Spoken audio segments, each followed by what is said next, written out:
Converted man here. I hate C-19. I think we can all agree that we, unified as a human species, really, really hate this dang thing and wish it would just go away already.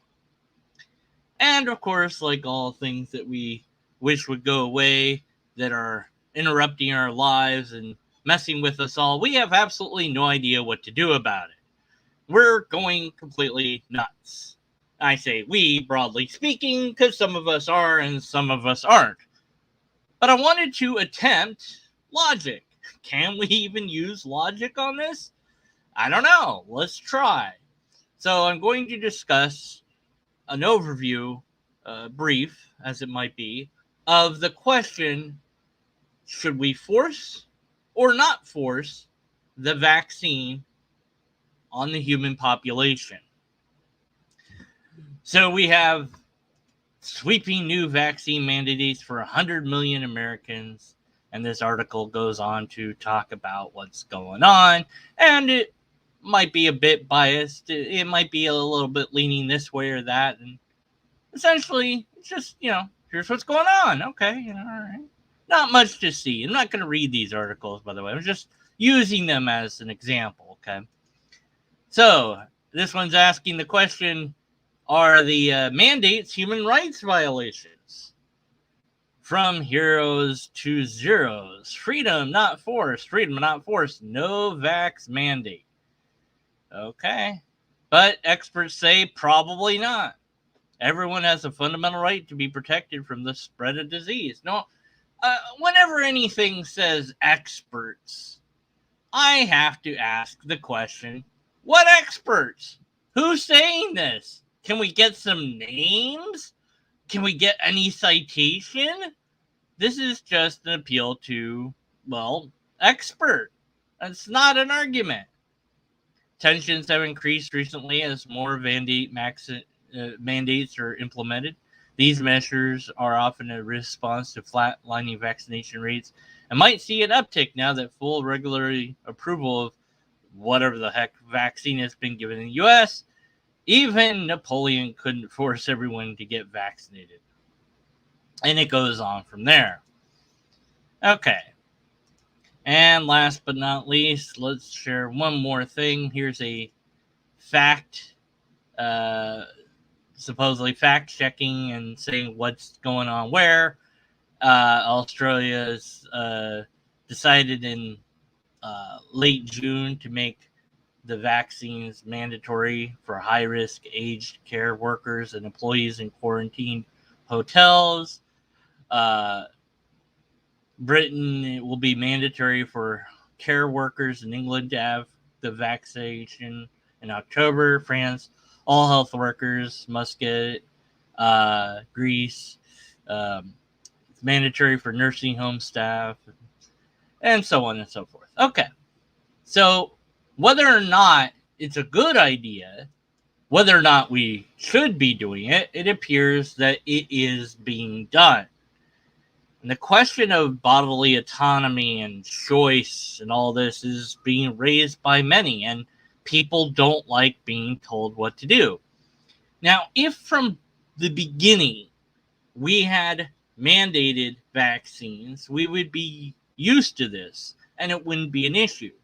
So there's a lot of vaccines that kids get in early childhood, and so that would seem to be the time to mandate vaccines is, let's get them in there immediately and get it over with. Because once you've got it, you're done. You don't have to worry about it. That's the brilliance of the immune system, unless something goes wrong. Is that once it learns a thing, it remembers it. So you just have to teach it. Okay. But that was never in place. There was nothing that said that you had to get your children vaccinated. This was optional. Of course, how optional it is a question mark. Because if you don't do it, you could, at least in the United States, get Child Protective Services to look in on you.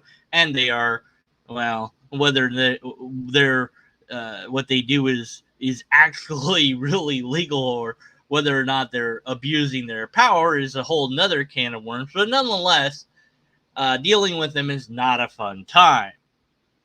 So even if you say, well, it's for religious reasons or whatever, you could still get investigated and have to deal with all that nonsense. So basically, it is forced in a way that it's just easier to go along with it than it is to not go along with it. Because questions will be asked and questions will be raised, and you'll have to deal with people. You have to deal with the doctor and the nurses and, possibly social workers and CPS and police and whoever else gets involved, all because you said no. So it's just easier to say yes. But it's a public health concern. So maybe it should be that everyone just gets it and that's the way it is. And maybe that's worldwide so that there isn't anywhere that you would go where you can have an option to say no because it's just done and that's just what we do. But that's not what we did. So we allow choice, and that can lead to negative consequences. There is a return of some things that had been wiped out, for example.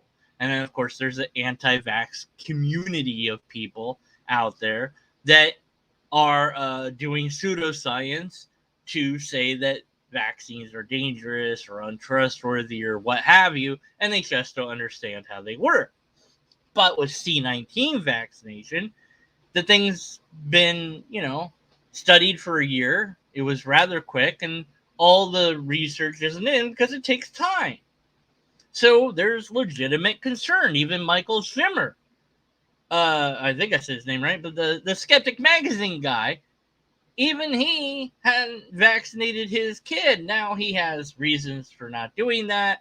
They're in a low risk area. There's not that many people around. And, the kid's at a low risk. And he and his wife both have double the vaccine thing and all that. So he's like, I would like to see some more data before I make a decision on this. Because it doesn't seem I need to do this. So I'm thinking about it. I'm looking. I'm researching. I'm waiting for the data to come in, whatever. So he's a skeptic. He's a deep thinker. And, well, if you're going to appeal to experts, there's an expert, but he's not a doctor. But then some doctors have said, this, that, and the other. So what do we do? And the fear is, well, you give the government the power to make this mandatory, then what else are they going to make mandatory? You give them a little, they take a lot. Or once you give it to them, you never get it back. And then it's like, well, this, and then what's next? And it's like, so what is the logical solution, if any? Should it be mandated? Says, look, we got to get rid of this dang thing. Everybody gets it. That's it. Well, why this and not other vaccines? Now, this is, of course, the what-ism fallacy, although it's not technically a real fallacy, but I guess you could call it a red herring. You say, what-ism? What about ism? Well, what about, tuberculosis? Or what about this? Why not make those mandatory? Maybe we should. Maybe all vaccines should be mandatory. No matter your age. Well, what if you're that one person that can't do it or whatever? Okay, there'll be exceptions, but laws are difficult to be nuanced. It's difficult to have nuanced laws. So then, and of course, so it's a mess, no matter what. On the pro side of making it mandatory, well, you effectively eliminate all these different things. On the con side, it potentially makes the dang things evolve faster or more or something so that they adapt. They have to change and mutate so that they can get in us. Then we need a new vaccine. And when does it end? Oh, the humanity. But why stop there? Why not have it be you have to get the flu shot every year? That's mandated. Why not? Well, there doesn't seem to be a good reason not to if you're going to say that this is a public health concern, but that's the whataboutism. That's the what about this, what about that? And it's like, well, where do you draw the line? And that's hard to say even with using logic. If you want to, you avoid the red herrings, you avoid the slippery slopes, and you say, look, I just want to talk about this one thing, but that's not how our brains tend to operate, because we think about all the other things that are related to the one topic. So this one thing is going to be mandated for all of humanity, and you go, okay, yeah, but then that sets a precedent for other things. And I would like everyone to do it, but I would rather they do it willingly, and maybe I don't want them to be forced because it does negate freedom. But maybe freedom needs to be negated in this case, because not negating freedom is dangerous to us all. But how dangerous? And then you go, well, why this and not that? And there you are back again where you started. I can see the pros and I can see the cons. And so the question is being asked, should we mandate or not? And it seems like mandates are being put in place whether or not we should. And then there's other mandates that aren't mandates, but they kind of are. That it's like the job requires you to do it. So it's not like the law says you have to do it, but your job says you have to do it. So you can't work unless you do it. So then what? Isn't that a negation of freedom? Does your job really have the ability to say, if you don't have this or that, you can't work here? Well, they do have the ability to do a drug test on you, and if you refuse the drug test, they can fire you for that. So is this that different? I don't know. So I asked the question of if logic can resolve this. And logic is a tool. It's to analyze any given argument. So it depends on the argument. So as I said in that one article, we saw a thing that says experts say, but with no citations. And so you just say, well, that's an appeal to anonymous experts. It's a meaningless statement. It contains no value. So I'm going to be skeptical of that statement. That means I withhold judgment about that statement. Maybe it's true, maybe it's not true, but I just simply set it aside and don't consider it as part of the presentation. It's simply, it's off record now. We've struck it from the record, if you will. You're supposed to just ignore that it's there and pretend you never read it. Although that's difficult to do, but that's what you're supposed to do in using good logic. So what you can do with logic is analyze particular arguments about pros and cons and find fallacies, if any, therein. And some arguments are going to contain them. Some arguments maybe won't. The arguments that don't might also confirm your personal decision on the matter or your personal feelings. But to be a good logician, if that's what you're aiming for, which hopefully you are aiming for, is to set aside your emotions and your personal desire and just see if the argument on its own stands or fails, and analyze it as best as you can. Now, of course, many of these articles, these news articles, are not written in syllogistic format. They're written essentially in essay format. Here's the thesis statement, and here's the supporting paragraphs. Or here's just what's going on, or here's what we think is going on. Now, like I said, different articles, different news publications are going to have a tilt to one political leaning or the other, or they're going to have their own feelings, and those might be introduced into the thing that you're reading. So you have to be aware of that humans will do that, whether even when we try not to, it will happen where your personal feelings will leak through. It's like, oh, this guy, he's doing it again. And you try not to get that in there, but it shows up anyways in some of the word choices or what have you. And maybe it's something that nobody would really notice, but maybe somebody feels like they do kind of notice, so it's difficult. We can't just appeal to experts and say that settles it. Well, the expert said it, that settles it. No, it's not that the expert said it. It's that there is research to confirm that the thing is true. So that's what you should focus on. Now, why I say it's important if you're going to say experts to list them, because your sources matter. And what matters even more, instead of just saying the experts say, is say, here's the data. That's what should matter. It's not the experts, but the data. The data says X. Here is the sources for that data. Boom, boom, boom. Here's the studies done. Instead of an appeal to authority, an appeal to expert, an appeal to majority or intelligence, you have an appeal to data, which is not a logical fallacy. It's just, here's the data. Here's what we found to be true. There you go. Now, last and maybe not least, of course, is the related topic that this inevitably kind of brushes up against, is the freedom to say anything one way or the other about vaccine.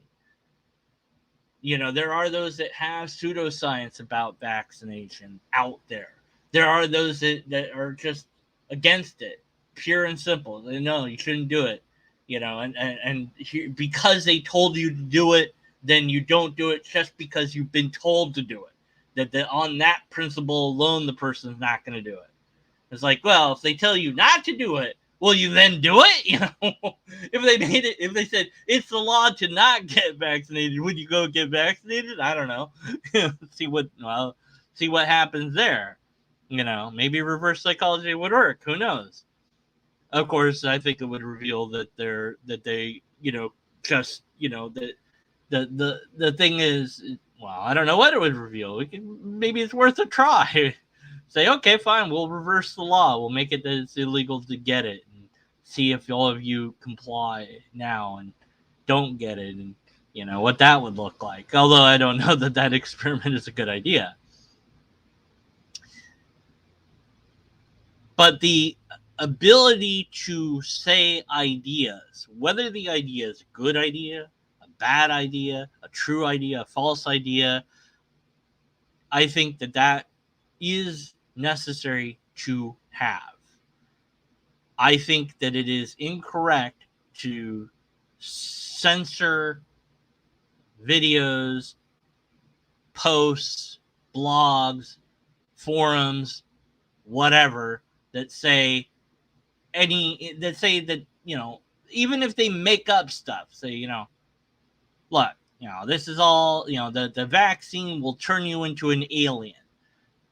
Sure, whatever. Say that if you want. It's nonsense, but I'd rather somebody say that so I can make a video about it and explain how they're wrong, than for nobody to be able to say that, but yet they believe it, and maybe they then go into, you know, underground, and you know, they find like-minded people, and then they've got a, you know, echo chamber and a hive mind going on. So you don't get rid of the bad ideas by censoring them.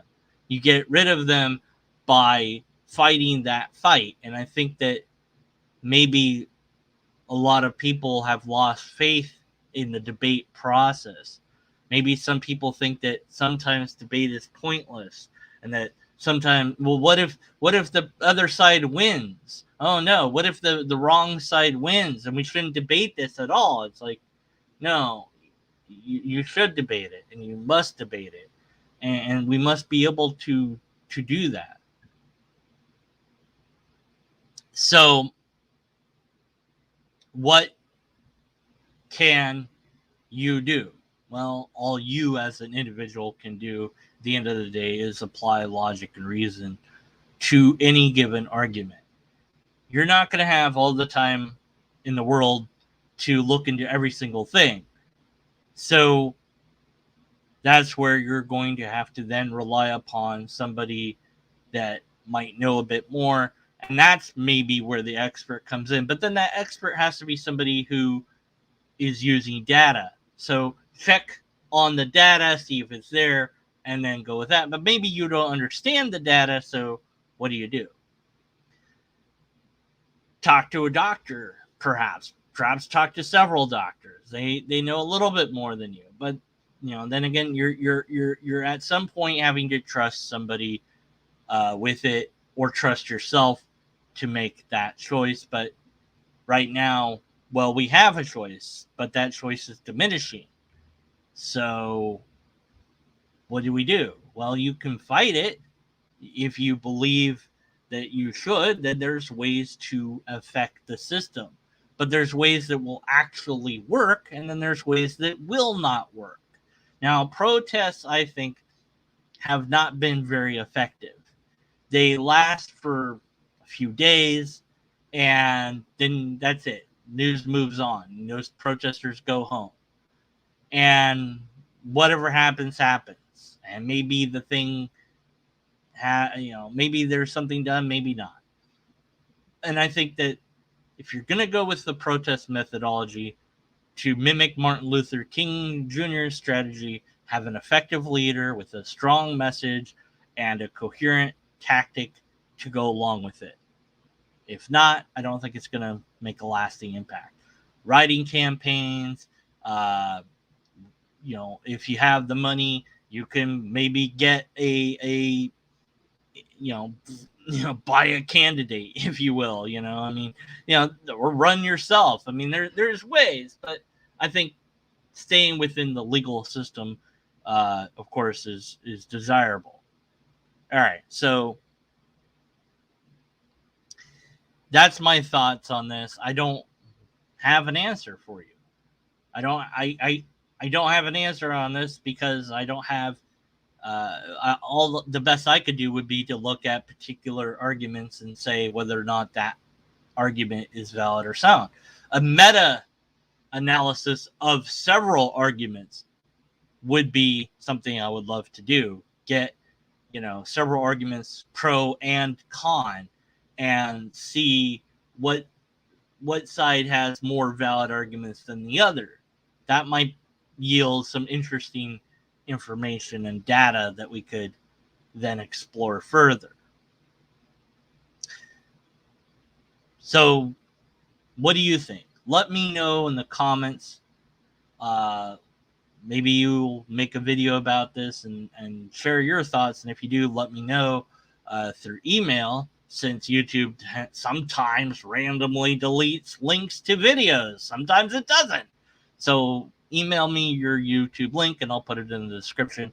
My email's on my About page, and it's just in case you're too lazy to click my About page, it's dconvertedman1, the number 1, at gmail.com. I do see Fitness Drink in the chat. I appreciate you chatting, but YouTube doesn't care about chat. And so, yeah, there you go. Thanks for listening. Be skeptical. Use reason.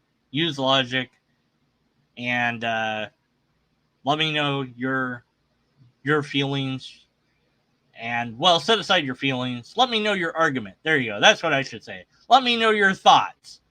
I don't know. Let me know something. Post a comment. Thanks for being a thing that does that. Whatever. That didn't make any sense. I better end now before I chain wreck. Oh, no.